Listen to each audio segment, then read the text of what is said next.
RFK Jr. has been talking bans and plans to phase out artificial food dyes in the States within 2 years. It's so important to read these labels and do your research. They use preservatives to make junk food last forever on shelves. Thick it is, linked to gut inflammation to save money. Using fewer real ingredients. Roundup weed killer is in your favorite cereal. MSG is hooking your kids onto these products. Artificial sweeteners said to be sugar-free, fooling you into believing that this is good for you. If you don't recognize an ingredient, put it down and look for another one. Something is poisoning the American people. And we know that the primary culprits are our changing food supply, the switch to highly chemical intensive processed foods. We have 10,000 ingredients in our country, in our foods. The Europeans have only 400. If you buy McDonald's French fries in our country, there's 11 ingredients, my understanding. In Europe, there's only 3. If you buy Fruit Loops in our country, they're loaded with food dyes, with yellow dye, red dye, blue dye, and many other ingredients. The same company makes the same product with different ingredients for Canada and Europe. And at age, we don't have good science on all these things. And that is deliberate. That's a deliberate choice not to study the things that are truly making us sick, that are not only contributing to chronic disease, but to mortalities from infectious disease. We need to get a handle on this, because if we don't, it's an existential threat. Our country is not going to be destroyed because we get the marginal tax rate wrong, or because we get one of these culture war issues that we've been talking about today wrong. It's going to be destroyed if we continue down this trajectory of chronic disease. I don't want to take food away from anybody. If you like a cheeseburger, a McDonald's cheeseburger, a Diet Coke, which my boss loves, you should be able to get them. If you want to eat Hostess Twinkies, you should be able to do that. But you should know what the impacts are on your family and on your health. Let me show you what I mean. Doritos, Cheez-Its, Captain Crunch, gummy bears. Everyone knows that these are junk foods, so maybe you wouldn't be too surprised to see that the ingredients include a lot of poisons, including a harmful yellow dye called tartrazine, or yellow dye number 5. What you may not know is that this dye was originally made out of the sludge that's left over when you turn coal into coke for blast furnaces. It's called coal tar, and I've actually sued many big industries for legacy contamination of coal tar all around the country because it's so toxic and it's so harmful to the environment and human beings. A century ago, it was just an obnoxious industrial byproduct that everybody was trying to figure out ways to get rid of. One of the ways that they did that was by paving roads. But then a British chemist figured out that the coal tar could be used to derive fabric dye. And if fabric dye, why not food? Food manufacturers began using it to cover up the discoloration of low-quality foods that they wanted to pass off on unsuspecting customers. They didn't know back then that this yellow dye, tartrazine, causes tumors, asthma, developmental delays, neurological damage, ADD, ADHD, hormone disruption, gene damage, anxiety, depression, intestinal injuries. Well, we know it now. We've known this for decades. That's why tartrazine is heavily restricted in other countries. In some countries, foods with tartrazine have a warning label that it may cause ADHD in children. Today, it's made from petroleum, not coal tar. Either way, it's crazy to add this to your kids' favorite foods. It doesn't even change the flavor. This yellow dye isn't just in junk food. It's in the foods that we consider healthy. It's in everyday kid snacks like popcorn, mac and cheese, fruit snacks. It's in sports drinks like Gatorade and so-called vitamin water. It's even added to chicken broth, to corn, to pickles, to mustard, and to yogurt. And so, of course, our kids get sick. And we lovingly feed them chewable vitamins, which have, surprise, tartrazine. He's very, very knowledgeable. He's been doing this for years. I've heard this stuff going on for years and years. It's another thing that's self-explanatory. Why would countries in Europe and all over the world not put these chemicals in your food, and we do here? Other than it looks more appetizing, like he's saying, but if it causes those things, how is it not out? I'm glad he's with Trump. I'm glad he's in charge of that, and I hope he can overturn some of these things. And if he does, he's a hero in my books. Anything that they could save money on, it always goes back to money. If they could save money and they could put it out and make more money for doing it, that's why they do it. And they don't look at the damage they're doing. They probably know it and don't care. The government's not fighting against it. The FDA and all these organizations are not fighting against it. Big Pharma is they make billions of dollars. They're not trying to make us better. That don't make them money. They want to make us unhealthy so that we need vaccines, we need medicines, we need pills, we need stuff. That's how they make money. I know the vaccine, I did taking the shots and all that stuff. I didn't take the shots. I didn't do any of that. And my answer was, when it's around for 100 years, if I'm still alive and then nobody got hurt by it, I'll take it. But when they're hitting you with vaccines, the virus is man-made. And that's why they make a virus. And then they make a drug that supposedly heals you. And now we find out even the drug don't heal you. It makes you worse. It may heal the cold, but now you get all different kinds of things that are coming out. So nothing shocks me anymore. All of this is related to money. And it's a shame that it's able to exist. But now that Trump is in and him, maybe that'll either slow down or stop altogether. I don't think it'll help me at my age or other people who are up in age, but kids, children, grandchildren, I got children, grandchildren, maybe it'll help them. So I'm all for stopping this stuff, chemicals coming in and all of that crap. I try to avoid it too. I don't smoke cigarettes anymore because they put chemicals in cigarettes so that it burns faster. The faster it burns, the faster you buy another pack of cigarettes. And they make money. Cigars, they don't put as many chemicals on. They don't think there's many. There's tar and nicotine. It's not good for you either, but it's less harmful than cigarettes. Even a doctor told me that. He said cigarettes, even the paper, it's got chemicals in it to make it burn real quick. And it's the truth. I smoke cigarettes. A couple of puffs, boom. I'm at the bottom. I'm ducking it out. 3 minutes later, I'm lighting up another one. I'm going through packs of cigarettes, 2, 3, 4 packs a day. With cigars, it's slowed down. I still inhale. Like I said, it's not good for you, but it's not as bad as cigarettes. And I jumped on that bandwagon a little bit. I should stop smoking cigars, period. But I think whatever damage I did, I'm up in age. It's too late for me.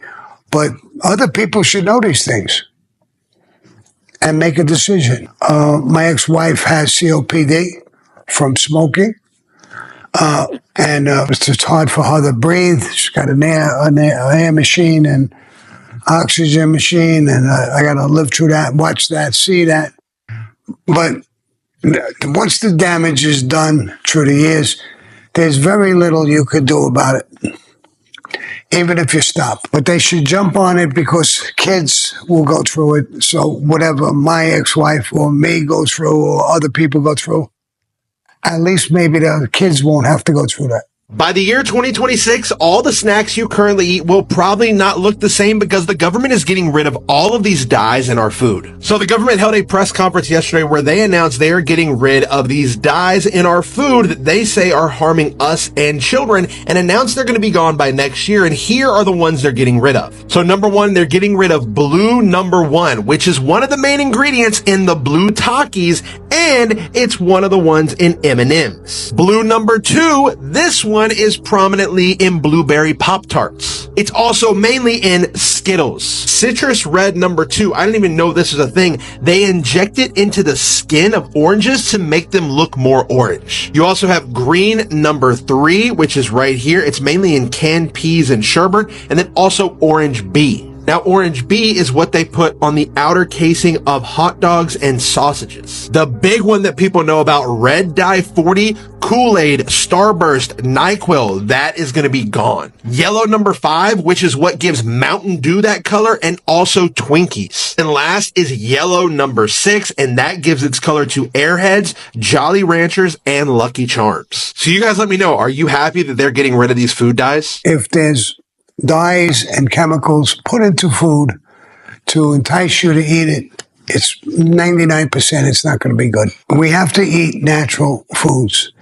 I don't need an orange to look more orange and all of those colors to eat, the food. I go by taste. And again, I agree that this should all go.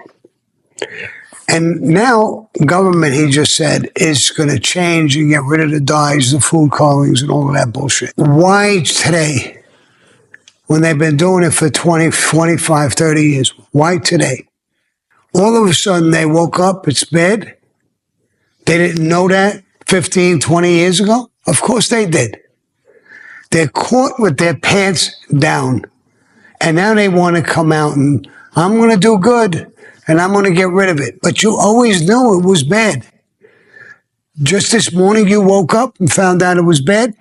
I'll boil it down to a murderer, a guy who kills people.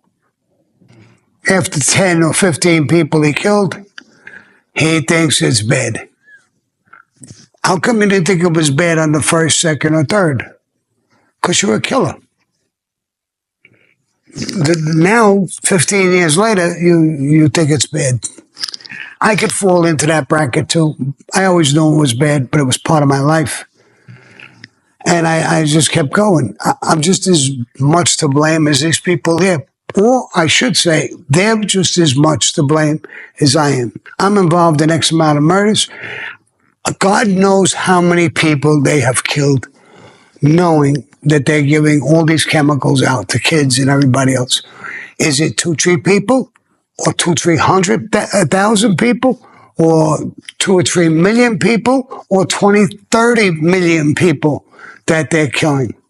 And now you just woke up this morning and you found out it's bad. I'm not saying that about Bobby Kennedy. He's been fighting this battle for a very long time. And maybe 35 years ago, he didn't know the difference. He was eating the same shit we were eating. But through the years, he found out, and he's been a crusader for us. I mean, I ate cereal, Cheerios, and things like that from a kid all the way up to age.